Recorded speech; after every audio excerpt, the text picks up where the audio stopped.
বন্ধুরা, চলে এসেছি রান্নাঘরে। আজ করব থোর ভাজা। থোরটাকে কুকারে সেদ্ধ করে নিয়েছি। এবার লবণ হলুদ দিয়ে এটাকে একটু চটকে নেব।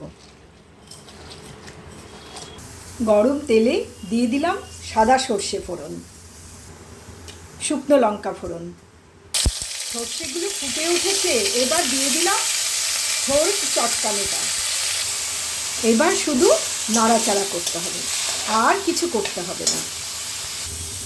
এবার দিয়ে দিলাম দুটো সুগার ফ্রি কাঁচা লঙ্কা।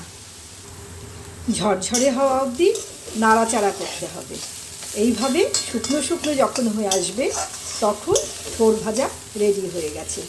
এই দেখুন, আমার থোর ভাজা রেডি হয়ে গেছে।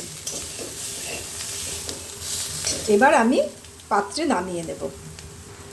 গরম ভাতে শুকনো শুকনো থোর ভাজা মাখিয়ে খেতে খুব ভালো লাগে। বন্ধুরা, খেয়ে দেখবেন আপনারা কেমন লাগে। টাটা বন্ধুরা।